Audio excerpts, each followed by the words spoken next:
Good morning. I'm Commander Kendall Chapman. I'm the resident officer in charge of construction here at Norfolk Naval Shipyard. I would like to thank everyone for coming this morning for our dry dock ribbon cutting ceremony. It is now my pleasure to introduce Norfolk Naval Shipyard's Operations Officer, Captain Lawrence Brandon.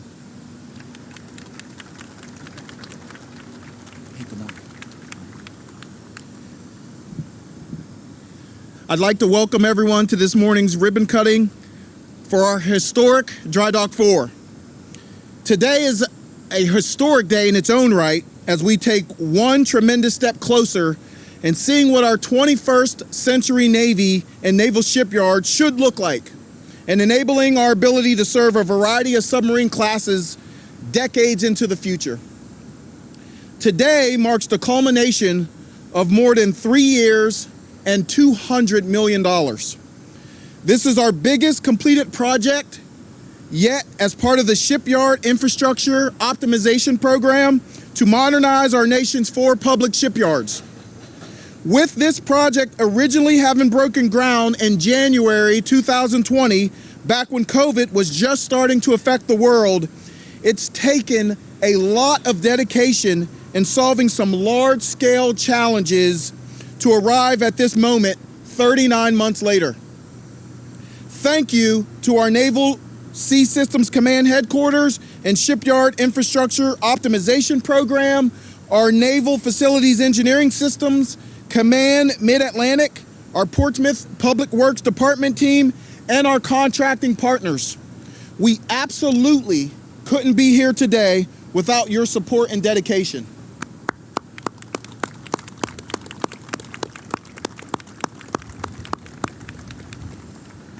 So how does one begin to put this massive multi-year project into perspective?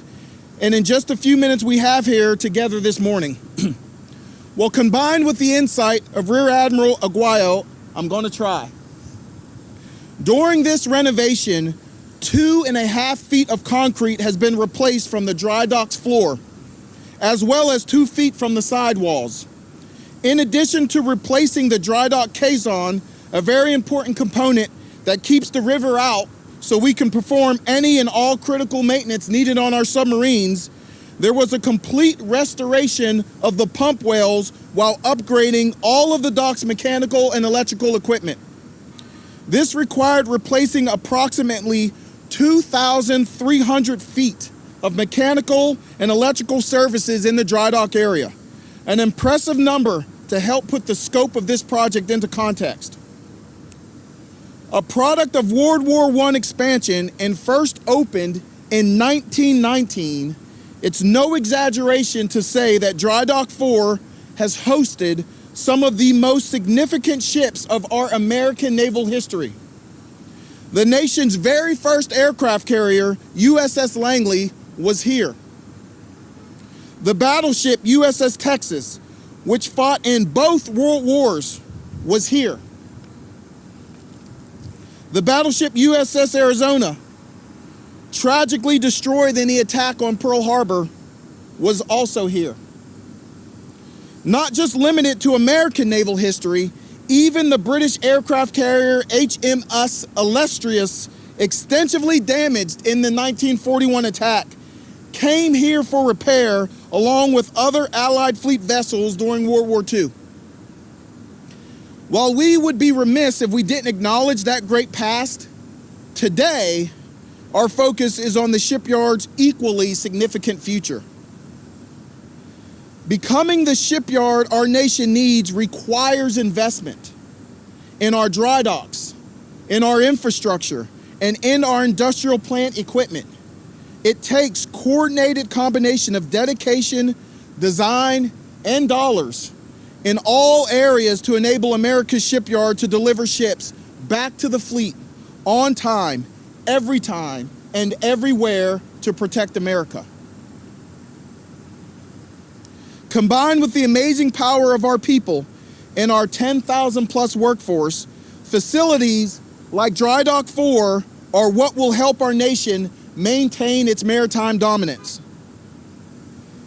Personally speaking, as a young kid who was inspired to join the Navy 30 years ago, After seeing The Hunt for Red October on the big screen, it's remarkable to see the investments like these in the future of our Navy submarine force. What kind of awesome undersea power will grace this dock in the decades to come and inspire future generations to say, I want to be a part of that? It's exciting to think about. For our local leaders, our council members, and congressional representatives, thank you for being here today and for being here to commemorate this historic event. We've had several major events in our shipyard in recent months to include the dedication of our $73 million production training facility in November and breaking ground on the $300 million renovation of our carrier Drydock, Drydock 8, and its adjacent berths in February. I say all that to arrive to this point. We are all bearing witness to living history in a modernization of a 255-year-old shipyard, one that predates our nation. What an exciting time to be part of America's shipyard. And while we've come a long way in recent years, for our guests, what I would add to that is stay tuned and be on the lookout for those innovations and those invitations, because in many ways, we're only just getting started. There's much more modernization to come. It is now time for me to turn it over, and it's my distinct pleasure to introduce Rear Admiral Guayo, Commander, Naval Facilities Engineering Systems Command, Atlantic, to provide some valuable perspectives on the NAVFAC side. Thank you.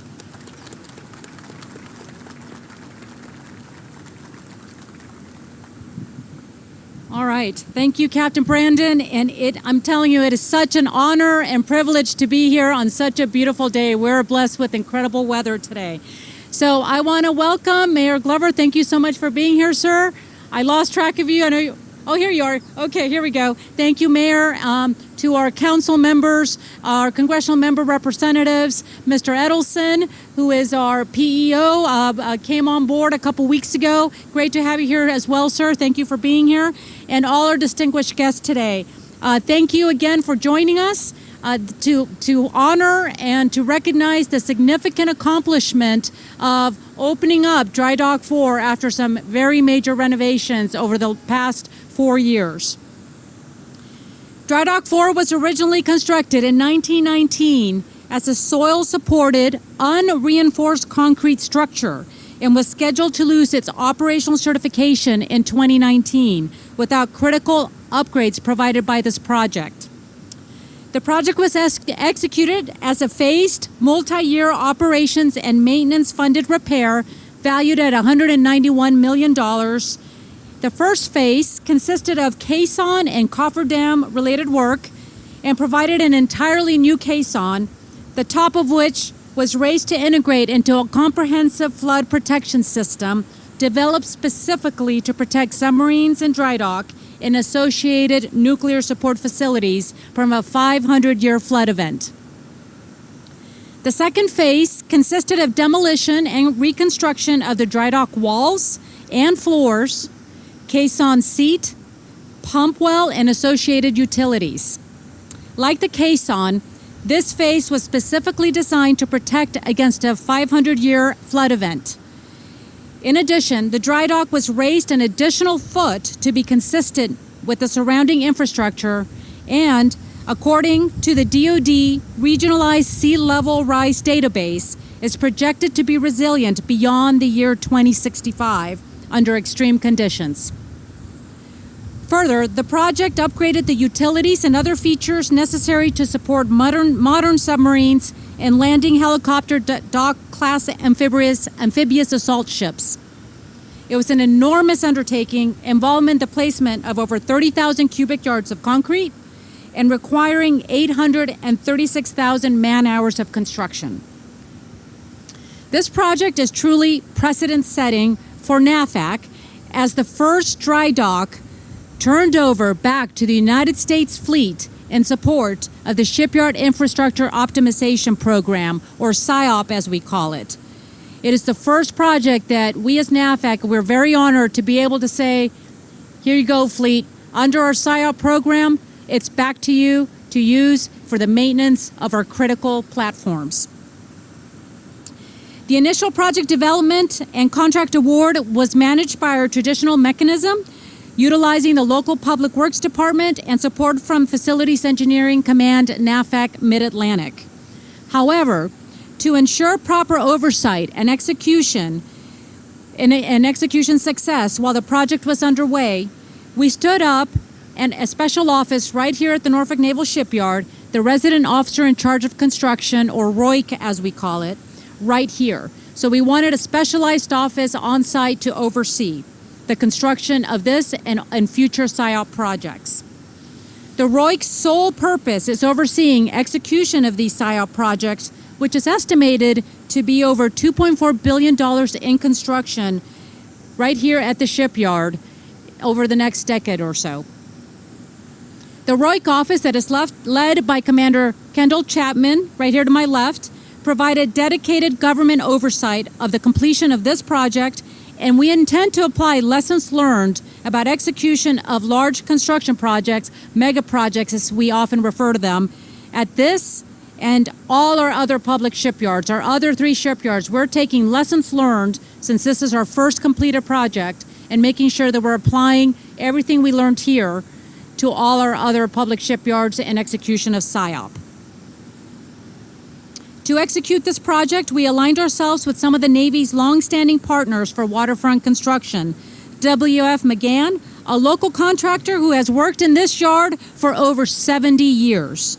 I'd like to thank both Bill and Stan McGann for their partnership and tremendous effort on this project. Their design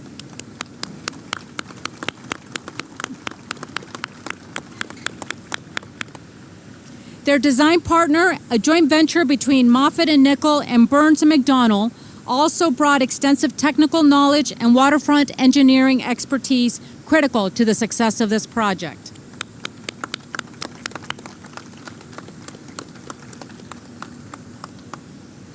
This collective team came together and did a fantastic job delivering a modern and fully mission-capable dry dock.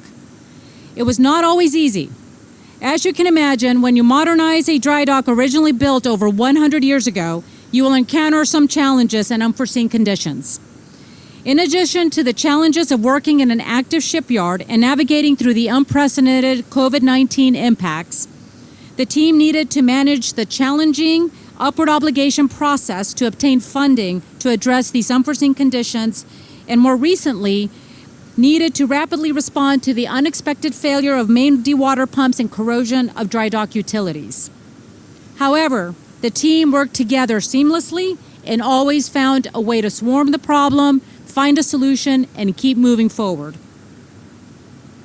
As we look back on all that was accomplished, I think it is important to reflect on the glue that binds the team together. 2 key items that enable projects like this to be successful.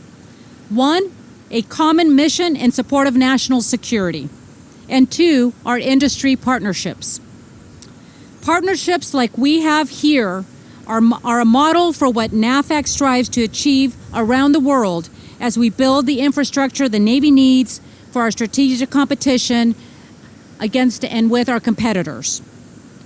With our industry partners on our left and right, we can deliver the construction the Navy and our nation needs when and where they need it. So again, I want to thank our industry partners. This partnership that we built through many, many years, they have been our partners, like I mentioned, here at the shipyard and in other locations as well, here in the Hampton Roads area for many years. And we are just thrilled to have them as a partner on this project, and thank them for their leaning in every time we had an issue, a problem, to find a solution, and finding and realizing how critical this project was to keep it on track and on schedule. So we are very, very grateful for that continued partnership.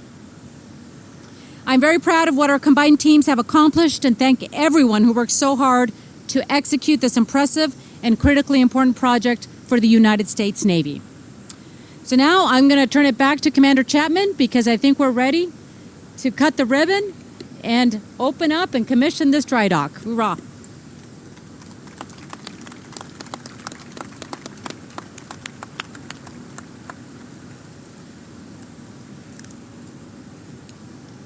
At this time, I would like to invite Rear Admiral Aguayo, Captain Brandon, Mayor Glover, and Mr. Bill McGann to come stand behind the ribbon. All right. On the count of 3, we'll cut the ribbon. Do you want us in a certain order? Oh, just right that order. Yes, ma'am. That's good. Right? Yep. 1, 2, 3. Cut that ribbon.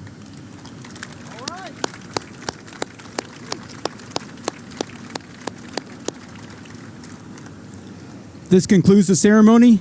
Thank you for attending.